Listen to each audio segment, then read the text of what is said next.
Did you know that New York is actually a city of early birds? Shocking, isn't it?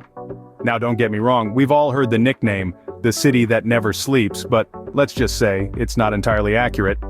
Sure, the city's nightlife is vibrant and bustling, with neon lights illuminating the streets and music echoing from every corner. It would seem like the city is indeed awake around the clock. But here's the kicker, not all areas of the city are open 24/7. Just like anywhere else, New York has a bedtime too. The city might have a reputation for being an insomniac, but even the busiest corners quiet down in the wee hours. The coffee shops close, the music fades, and the city dwellers retreat to their apartments. So, if you're planning to get your late-night bagel fix at 3 in the morning, you might want to reconsider. Who said New York is all concrete and no green? They obviously haven't been to Central Park. Now this isn't just any park, folks. It's a massive green oasis smack dab in the middle of the concrete jungle, spanning a whopping 843 acres. It's like New York decided to take a deep breath, and that breath was Central Park. From boating to bird watching, there's a little something for every nature lover. But Central Park isn't the only green space in the city.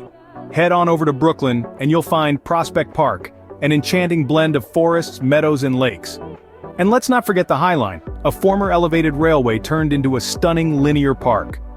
Walking its length, you'll be treated to spectacular views of the city, interspersed with patches of greenery and public art installations.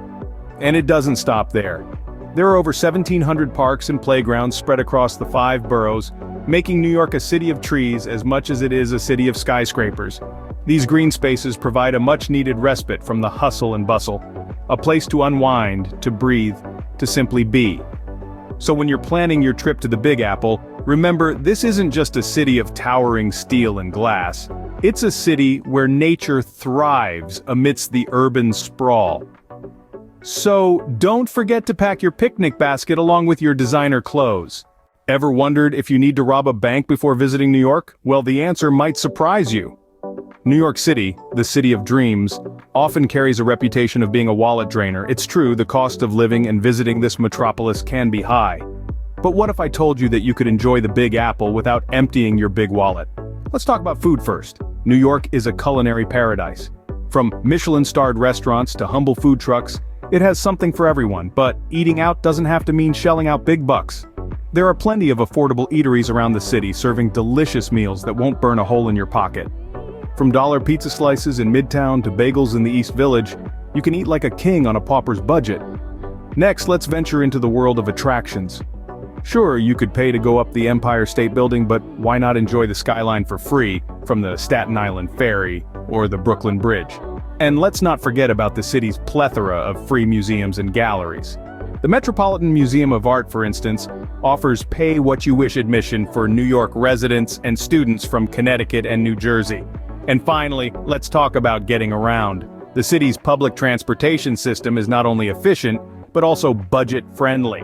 For the cost of a single subway ride, you can traverse the length and breadth of the city, taking in the sights and sounds of the Big Apple. So you see, New York can be as expensive or as affordable as you want it to be. It's all about knowing where to look and how to plan.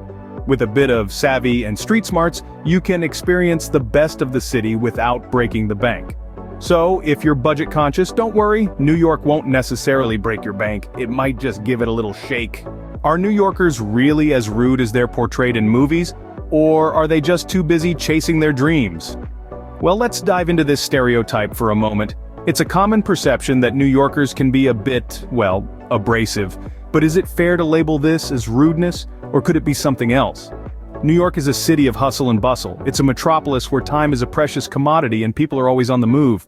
This constant rush can sometimes translate into what may seem like impatience or curt behavior, but believe it or not, it's not personal. It's just the New York way of life. Now let's flip the coin. Despite the reputation, many visitors are pleasantly surprised by the friendliness and helpfulness of New Yorkers. Ask for directions and you're likely to get a detailed response, maybe even a personal escort to your destination if you're lucky. They can be warm, welcoming, and yes, they do smile. So, here's the thing, New Yorkers are not inherently rude, they are just in a hurry. They are people with places to go, dreams to chase, and yoga classes they can't afford to be late for. So don't take it personally if a New Yorker rushes past you, they're probably just late for their yoga class. So, what's the real scoop on New York? Let's recap. New York, the city that never sleeps, right? Well, not quite. Sure, you'll find plenty of action going on around the clock, but there's also a serene side to the city with peaceful parks and quiet neighborhoods where people do manage to get their beauty sleep. And those skyscrapers? Yes, they're a part of the city's skyline, but New York is also a city of trees. With over 1 million trees and counting, the city is as green as it is urban. What about the cost of living? Yes, it's high, but there are ways to navigate the city without emptying your wallet. And New Yorkers? They're not rude, they're just in a rush. They're busy people living in a bustling city. So, there you have it. New York, a city that sleeps, full of trees, won't necessarily empty your wallet, and filled with people who are just in a hurry. Now go and enjoy the Big Apple, or should we say, the big surprise.